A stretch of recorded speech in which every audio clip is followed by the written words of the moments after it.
అల్లు అర్జున్ ప్రస్తుతం పోలీసు విచారణలో ఉన్నారు. అంటే ఆ రోజు జరిగినటువంటి సంఘటన, ఆ నేపథ్యంలో ఆయన్ని గతంలో ఆయన రకరకాల ప్రకటనలు చేసున్నారు. ఒకటేమో పర్సనల్ వీడియో చేసున్నారు. తర్వాత సక్సెస్ మీట్‌లో ఒక ఉపన్యాసం చేసున్నారు. తర్వాత ముఖ్యమంత్రి గారు అసెంబ్లీలో మాట్లాడిన తర్వాత ప్రత్యేకంగా రాత్రి 8 గంటలకి యుద్ధ ప్రాతిపదికన ఒక ప్రెస్ మీట్ పెట్టి వారింట్లో మీడియా ముందు మాట్లాడారు. ఈ మాట్లాడినటువంటి వీడియోలలో ఆయన్ని చేసినటువంటి వ్యాఖ్యానాలు, వాటి వెనక ఉద్దేశాలు, జరిగిన సంఘటన అంటే ఒక రకంగా సీన్‌ని రీబిల్డ్ చేస్తూ, ఆయనతో మాట్లాడిస్తూ, మీరు ఈ ప్రకటన ఎందుకు చేశారు? ఈ ప్రకటన ఎందుకు చేయాల్సొచ్చింది? అని కేటగారికల్‌గా క్వెషన్ చేస్తున్నటువంటి పరిస్థితి కనిపిస్తోంది లోపల. అంటే ఆయన మొదటి వీడియోలో నాకు తర్వాత రోజు తెలిసింది విషయం అన్నట్టుగా మాట్లాడారు. ఆ సెన్స్ వచ్చేలాగా. సినిమా చూసాను వెళ్ళిపోయాను నాకు తెలీదు తర్వాత ఎవరో చెప్పారు అన్న టోన్‌లో చెప్పాడు. ఆ రోజు రాత్రా లేకపోతే మర్నాడు పొద్దున అనేది ఎస్టాబ్లిష్ కాకుండా చెప్పాడాయన. సో, దాని గురించి ప్రధానంగా అడుగుతున్నట్లుగా కనిపిస్తోంది. ఎందుకు మీరు అక్నాలెడ్జ్ చేయలేదు? ఆ ముందు మీరు సినిమా చూస్తుండగానే మేమొచ్చి మీకు ఇంటిమేట్ చేశాం గదా! మీకు వేరే వాళ్ళు ఎవరైనా చెప్పారో లేదో అనేది మీరు చెప్పాలి పర్సనల్‌గా. మీ స్టాఫ్ ఉంది. అంటే అల్లు అర్జున్ స్టాఫ్ చెప్పిందా? మరొకళ్ళు చెప్పారా? తెలియకుండా ఉందా? అనేది ఒక డౌట్ పోలీసులకి. కానీ మేము ఇంటిమేట్ చేసిన విషయం కూడా మీరెందుకని పబ్లిక్ డొమైన్‌లో పెట్టలేదు, మాట్లాడలేదు అనేది ప్రధానంగా ఒక ప్రశ్న. ఎందుకు హైడ్ చేశారు అనేది. దీంతో పాటు రోడ్ షో చేయలేదు అని చెప్పి ఆయన సీఎం గారి అసెంబ్లీ ప్రసంగం తర్వాత తన ఇంట్లో ప్రత్యేకంగా మీడియాని పిలిచి చాలా ఎమోషనల్‌గా ఆయన నిర్వహించినటువంటి ప్రెస్ మీట్‌లో రోడ్ షో చేశాను అని సీఎం గారు మాట్లాడటం అనేది శుద్ధ అబద్ధం. ఎవరో ఆయనకి రాంగ్ ఇచ్చారు, ఇన్ఫర్మేషన్ ఇచ్చారు. ఆ ఫాల్స్ ఇన్ఫర్మేషన్ ఆధారంగా ఆయన స్టేట్మెంట్ ఇచ్చేశారు అన్న టోన్‌లో ఆయన ప్రధానంగా మాట్లాడారు. ఇదిగో మీరు రోడ్ షో చేసినటువంటి వీడియోసు. దాదాపు ముషీరాబాద్ నుంచి ఆయన ప్రదర్శన నడిచింది. సప్తగిరి థియేటరు, దానికి ముందు ఉన్నటువంటి మెట్రో స్టేషను, ఆ మెట్రో స్టేషన్ ఇవన్నీ స్పష్టంగా కనిపిస్తున్నాయి వీడియోలో. కాబట్టి అక్కడి నుంచి ఆయన సంధ్యా థియేటర్ వరకు రోడ్ షో నిర్వహించుకుంటూనే వచ్చారు. ఆల్రెడీ సివి ఆనంద్ గారు మొన్న ప్రెస్ మీట్లో ఇవన్నీ స్పష్టంగా చూపించాడు ఆయన. చూపించిన సందర్భంగా రోడ్ షో చేయలేదు, అది ఫాల్స్ అలిగేషన్, ఎలా స్టేట్మెంట్ ఇచ్చారు మీరు అనే దాని మీద ప్రధానంగా ఆయన అడుగుతున్నారు. ఎందుకని మీరు పబ్లిక్ దృష్టిని మళ్లించడానికి ట్రై చేస్తున్నారు? అలాగే పోలీస్ పర్మిషన్ ఉందంటేనే నేను థియేటర్ దగ్గరికి వెళ్ళాను, లేదంటే లేదు అక్కడ పరిస్థితి బాగాలేదు అంటే కనుక వెళ్ళిపోయిన సందర్భాలు అనేక ఉన్నాయి. ఇప్పుడు కూడా వెళ్ళిపోయి ఉండేవాడినే కదా అనే పద్ధతిలో ఆయన కొన్ని వీడియోస్లో మాట్లాడారు. ఈ మాట్లాడటం అనేది ఎందుకు ఇలా ఫాల్స్ ఇన్ఫర్మేషన్ ఎవరిస్తున్నారు? ఫాల్స్ ఇన్ఫర్మేషన్ పోలీసులు ఇచ్చారా? లేకపోతే అల్లు అర్జున్ ఇస్తున్నాడా? ప్రపంచానికి ఫాల్స్ ఇన్ఫర్మేషన్ ఇస్తోంది ఎవరు అనే యాంగిల్లో కూడా ఆయన నుంచి సమాధానం రాబట్టడానికి ప్రయత్నాలు జరుగుతున్నట్టుగా మనకు అర్థమవుతోంది. చాలా స్పష్టంగా చాలా కన్ఫ్యూజన్ క్రియేట్ చేశాడు ఆయన. ఒకటి, మా లీగల్ ఎక్స్పర్ట్లు చెప్పారు, లీగల్ టీం చెప్పింది సంఘటనా స్థలంలో ఉండొద్దు, అలాగే మీరు ఎట్టి పరిస్థితుల్లోనూ బాధితురాలిని వెళ్ళి చూసుండాల్సింది, ఆ బాడీనైనా చూసుండాల్సింది. ఆయన పట్టించుకోలేదు. అంటే షో అయిపోతూ ఉండగా పోలీసులే ఆయన్ని కిందకు తీసుకొచ్చి పంపిస్తున్నటువంటి వీడియో కూడా వాళ్ళు ప్రదర్శించారు. ఇప్పుడు ఆ వీడియో కూడా ఆయన ప్రదర్శించి చూపిస్తున్నారు లోపల. చూపించి మీరు మాట్లాడిన దానికి దీనికి ఎక్కడైనా పొంతన ఉందా అనేది, ఎందుకు మిస్లీడ్ చేసే ప్రయత్నం చేస్తున్నారు, ఎందుకు టోటల్గా తప్పంతా కూడా వేరే వాళ్ళ మీదకి నెట్టేసి ఎందుకు మీరు హైడ్ అయిపోవాలని ట్రై చేస్తున్నారు అంటే, కనీసంగా అయినా ఏదో మేరకు అక్కడ తొక్కిసలాట జరగటానికి మీ ప్రమేయం ఉందా లేదా? మీరు కానీ, మీ బౌన్సర్లు కానీ, మీ అభిమానులు కానీ ఆ తొక్కిసలాటకి ఏమాత్రమైన కారణం అని మీరు అనుకోవడం లేదా అనేది కీలకమైన ప్రశ్న. అంటే మీరు రావటం వలన కాదు, అక్కడ తొక్కిసలాట దానంతట అదే జరిగిందని మీరు ఎస్టాబ్లిష్ చేయదలుచుకుంటున్నారు. పోలీసు లోపం వలన, పోలీసుల నిర్వహణ లోపం అనేది ప్రధానంగా మాట్లాడుతున్నారు మీరు. నిజానికి పోలీసులు పర్మిషన్ రిజెక్ట్ చేశారు అనే విషయాన్ని ఎక్కడా మాట్లాడట్లేదు. పోలీసులకి పర్మిషన్ కోసం లెటర్ రాసామని మాత్రమే మాట్లాడుతున్నారు థియేటర్ వాళ్ళు, అల్లు అర్జున్ కూడా. ఎందుకు ఈ మాట మాట్లాడుతున్నారు? రిజెక్ట్ చేసిన తర్వాత ఆ లెటర్ కూడా మీకు పంపిస్తారు కదా, దాన్ని ఎందుకు ప్రదర్శించారు మీరు అని కూడా పోలీసులు అల్లు అర్జున్ అడుగుతున్నట్టుగా మనకు అర్థమవుతుంది. అల్లు అర్జున్ మాత్రమే కాదు, సంధ్యా థియేటర్ యాజమాన్యం కూడా ఉంది. 18 మంది పైన ఈ కేసులో మొత్తంగా నిందితులుగా చేరుస్తున్నట్టుగా మనకు అర్థమవుతోంది. ప్రభుత్వం చాలా సీరియస్గా తీసుకుంది వ్యవహారాన్ని. బయట కూడా అంటే పొలిటికల్ స్టేట్మెంట్స్ కూడా ఎవరు ఇవ్వద్దు అని పార్టీ నాయకులకి, ఇతర ద్వితీయ శ్రేణి నాయకులకి అందరికీ కూడా సీఎం గారి నుంచి స్పష్టమైనటువంటి ఆదేశాలు వచ్చినట్టుగా కూడా ఒక సమాచారం ఉంది. అంటే ఎవరు ఎక్కడ పడితే అక్కడ ఈ విషయం ప్రస్తావిస్తున్నారు. అంటే సినిమాటోగ్రఫీ మినిస్టర్ గారు ఆయన ఒక ఛానల్కి ఇచ్చినటువంటి ఇంటర్వ్యూలో చాలా క్లియర్గా తన అభిప్రాయాలు చెప్పాడు ఈ కేసుకు సంబంధించి. దీంతో పాటు పిసిసి ప్రెసిడెంట్ గారు కూడా మాట్లాడారు, 2-3 డేస్లో ఇది సాల్వ్ అయిపోతుంది అన్న టోన్లో. ఇలాంటి వేగ్గా ఎవరు ఎలా పడితే అలా ఎక్కడ పడితే అక్కడ చెప్పకండి. అంటే ఇవన్నీ కూడా అవతల వాళ్ళు లీడ్గా వాడుకునేటువంటి ప్రమాదం ఉంటుంది. అందుకని దయచేసి అలాంటి అవకాశం ఇవ్వకండి. విచారణ జరుగుతున్నటువంటి కేసు, సీరియస్గా విచారణ జరుగుతోంది. వాళ్ళు ఆల్రెడీ ప్రభుత్వ యంత్రాంగ వైఫల్యం చెందింది అని మాట్లాడుతున్నారు, ఎస్టాబ్లిష్ చేస్తున్నారు. ఆ ఎస్టాబ్లిష్ చేస్తున్నటువంటి క్రమంలో మనం రకరకాలుగా మాట్లాడటం వలన వాళ్ళకి లీడ్ ఇచ్చిన వాళ్ళం అవుతాం. కాబట్టి ఎవరూ మాట్లాడద్దు దయచేసి అని సీఎం గారు దాదాపుగా అందరికీ చెప్పినట్టుగా కూడా ఒక వార్త సర్క్యులేషన్లో ఉంది. అందుకని ప్రభుత్వం చాలా సీరియస్గా ఉంది ఈ వ్యవహారంలో అనేది స్పష్టంగా అర్థమవుతుంది. పోలీసులు పర్టికులర్గా సీరియస్గా ఉన్నారు.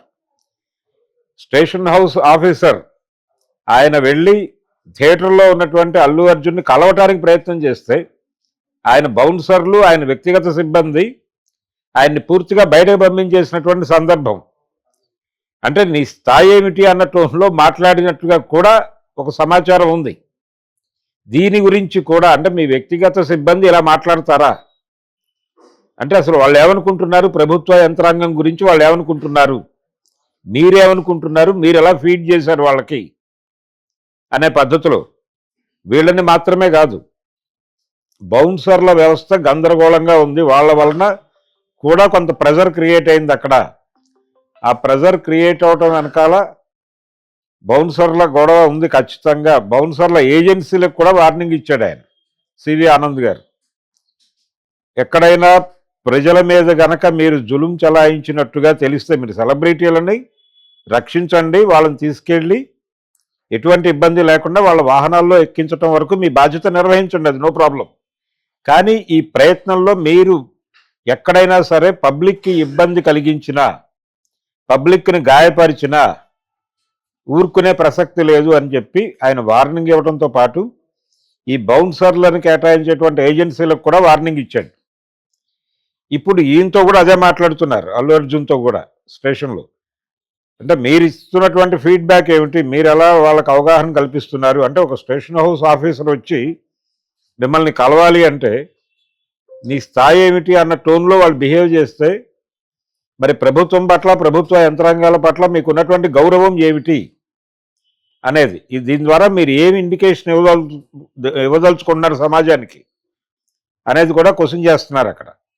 ఇలా చాలా సీరియస్ ఎలిగేషన్స్ ఉన్నాయి అల్లు అర్జున్. అంటే ఆయన స్వయంగా చేసినటువంటి తప్పులు. రెండోది, ప్రభుత్వం ఎప్పుడూ కూడా పుష్ప సినిమాకి కానీ లేకపోతే పుష్ప 2 అనేటువంటి సినిమా ఆ హీరోకి కానీ వాళ్ళకి వ్యతిరేకంగా వ్యవహరిస్తున్నట్టుగా ఒక ఎస్టాబ్లిష్మెంట్ జరుగుతోంది బయట. అంటే రకరకాల పద్ధతుల్లో. ఇప్పుడు మొన్న జరిగినటువంటి జేఏసీ దాడికి సంబంధించి, ఉస్మానియా జాక్ దాడికి సంబంధించి కూడా కొన్ని ప్రశ్నలు సంధిస్తున్నట్టుగా మనకు అర్థమవుతోంది. అంటే దాడి జరిగిన తర్వాత వాళ్ళు రేవంత్ రెడ్డి గారితో దిగినటువంటి ఫోటోలు కొన్ని పెట్టి ఇది వాంటెడ్గా జరిపించిన దాడి అని ఎస్టాబ్లిష్ చేసే ప్రయత్నం చేస్తున్నారు. అలాగే లగచర్ల ఇన్సిడెంట్ జరిగినప్పుడు జాక్ ఎక్కడా దాడులు చేయలేదు, తెలంగాణలో ఆత్మహత్యలు జరిగినప్పుడు ఎక్కడా దాడులు చేయలేదు, అలాగే ఇది జరిగినప్పుడు దాడులు జరగలేదు, అది జరిగినప్పుడు దాడులు జరగలేదు, ఇప్పుడు ఎందుకు దాడి చేస్తున్నారు అన్న టోన్లో కూడా కొంతమంది పోస్టులు పెడుతున్నారు సోషల్ మీడియాలో. ఈ రకమైనటువంటి పోస్టులు, అలాగే రేవంత్ రెడ్డి గారితో కలిసి ఉన్నటువంటి ఫొటోసు ప్రమోట్ చేయటం వెనకాల ఎవరున్నారు? అంటే అల్లు ఫ్యాన్స్ హస్తం ఏమన్నా ఉందా? దీని వెనకాల ఎవరన్నా రూట్ మ్యాప్ ఇస్తున్నారా? ఎవరు గైడ్ చేస్తున్నారు? ఇలాంటి వివరాలు కూడా అల్లు అర్జున్ నుంచి అతనికి తెలిసిన మేరకు సేకరించేటువంటి ప్రయత్నాలు కూడా జరుగుతున్నట్టుగా మనకు అర్థమవుతోంది.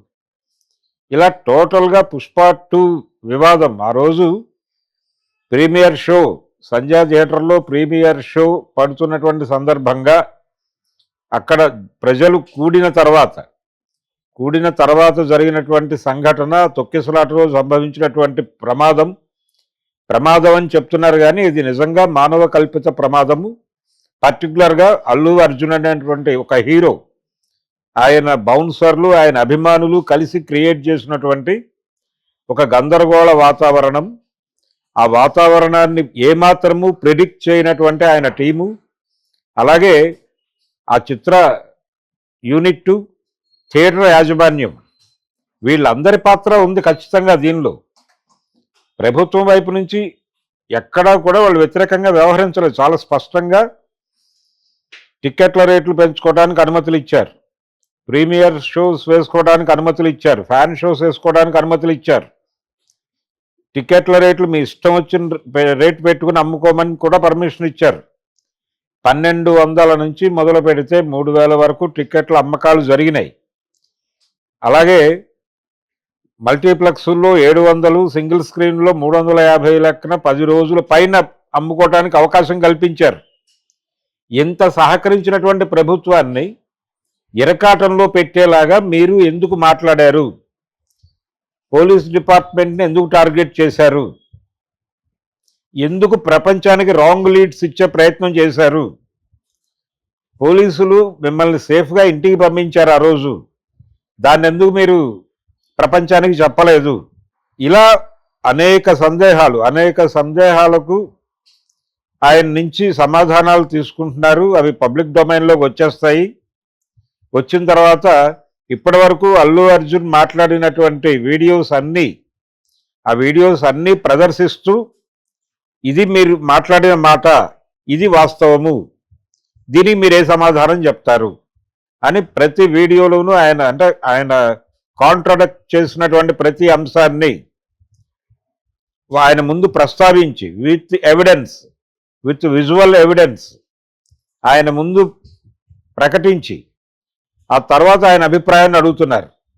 సో ఇది కొంత సీరియస్గానే జరుగుతోంది ఇంట్రాగేషన్ అని అనకూడదు, కానీ విచారణ విషయంలో చాలా స్పష్టంగా, అంటే నిర్దిష్టమైనటువంటి అంశాల పట్ల నిర్దిష్టమైనటువంటి సమాధానాలు రాబట్టడానికి కాన్షియస్గా ప్రయత్నం చేస్తున్నారు.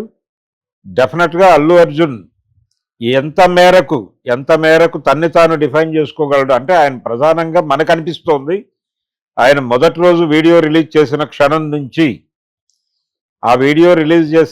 నుంచి, ఆ తర్వాత సక్సెస్ మీట్లో ఆయన మాట్లాడిన మాటలు కావచ్చు, ఇదంతా కూడా, తర్వాత ప్రెస్ మీట్లో ఆయన మాట్లాడిన మాటలు, మా లీగల్ ఎక్స్పర్ట్లు అక్కడికి వెళ్ళొద్దన్నారు, నేను బన్నీవాసును పంపించాను, తన ద్వారా సమాచారాన్ని తెలుసుకున్నాను, ఇవన్నీ మాట్లాడాడు ఆయన.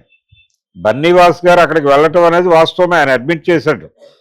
అంటే మృతురాలి రేవత్ గారి భర్త యాక్సెప్ట్ చేశాడు, బన్నీ వ్యాస్ వచ్చాడు మా దగ్గరికి చెప్పాడు ఆయన స్పష్టంగా. ఓకే, వెళ్ళారు, జగపతి బాబు గారు కూడా వెళ్ళారు, కానీ వీరెందుకు వెళ్ళలేదు? మీకు సంఘటన జరిగింది అని తెలియగానే మీరు ఇమ్మీడియట్గా చేయవలసిన పని ఏమిటి? ఆ డెడ్ బాడీ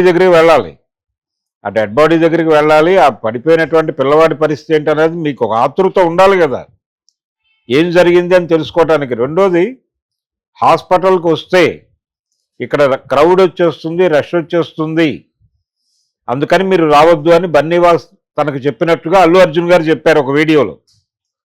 దీని మీద కూడా ఒక గొడవ జరుగుతోంది. ఆ గొడవ ఏంటంటే, మీరు రివీల్ చేస్తే కదా అక్కడికి జనాలు వచ్చేది, నేను ఫలానా హాస్పిటల్కి వెళ్తున్నాను అని మీరు ప్రపంచానికి చెబితే అప్పుడు ప్రపంచానికి తెలిసి మీ అభిమానులు రియాక్ట్ అయ్యి హాస్పిటల్ మీదకి వస్తారు. మీరు వెడుతున్న విషయం మీకు తప్ప ఇంకెవరికీ తెలియకుండా ఉంటే ఎలా తెలుస్తుంది మీరు అక్కడికి వెళ్ళారని? మీరు మీ ఐడెంటిటీని రివీల్ చేయకుండా మీరు వెళ్ళి కలిసి ఉండొచ్చు కదా, కుటుంబాన్ని వెళ్ళి వాళ్ళని పరామర్శించి ఉండొచ్చు కదా, ఎందుకు చేయలేదు ఆ పని? అది కూడా రాంగ్ ఇన్ఫర్మేషనే. అంటే తను వెడితే ప్రపంచానికి ఎలా తెలుస్తుంది? తెలిసిపోతుంది, నేను ఎటు కదిలినా తెలిసిపోతుంది అన్న టోన్లో, అంటే తన్ని తాను దైవాంశ సంభూతుడిగా భావిస్తున్నాడా అల్లు అర్జున్ అనేది ఒక ప్రశ్న. ఇలా పబ్లిక్ డొమైన్లో చాలా సందేహాలు ఉన్నాయి ఆయన మాట్లాడుతున్న మాటల మీద.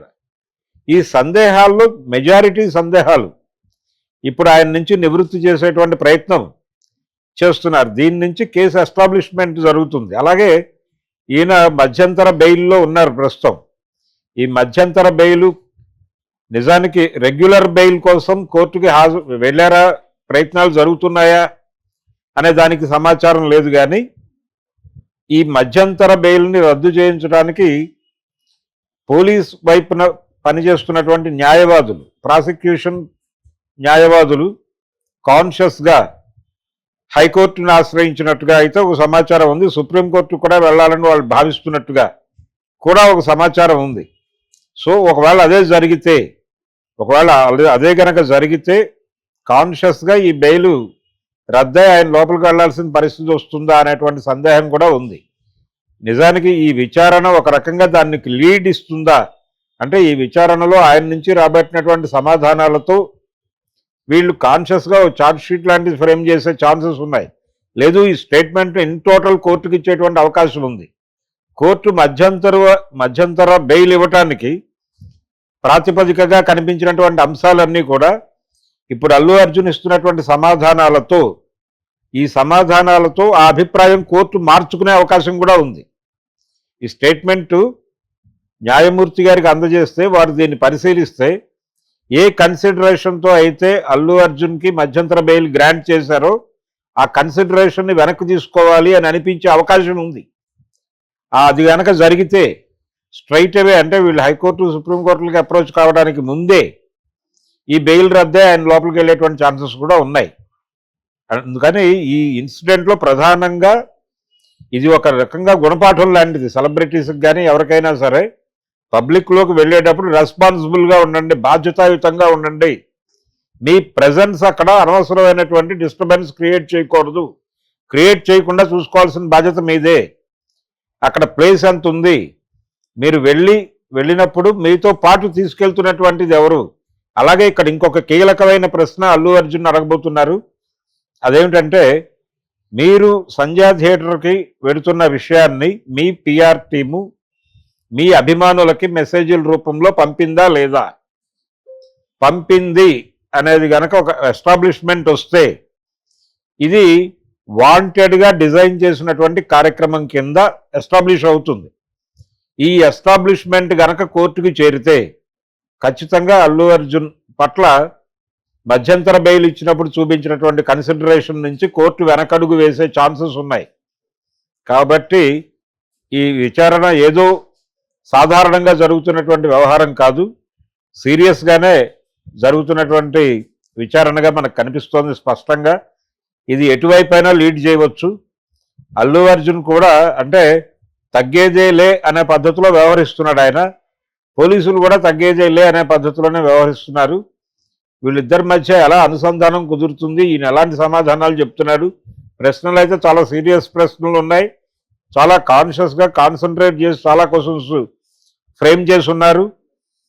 తన ఉపన్యాసాల నుంచే, తను విడుదల చేసిన వీడియోల నుంచే, తను పర్టికులర్గా సక్సెస్ మీట్లో మాట్లాడినటువంటి వీడియో, సీఎం గారు అసెంబ్లీ ప్రకటన తర్వాత చేసినటువంటి ప్రెస్ మీటు, ఆ వీడియో, వీటన్నిటి ఆధారంగానే ఈ ప్రశ్నలు ఫ్రేమ్ చేసినట్టుగా కూడా మనకు అర్థమవుతోంది. మరి వీటికి ఎలాంటి సమాధానాలు చెప్తున్నాడు, పరిస్థితి ఎలా ఉండబోతోంది,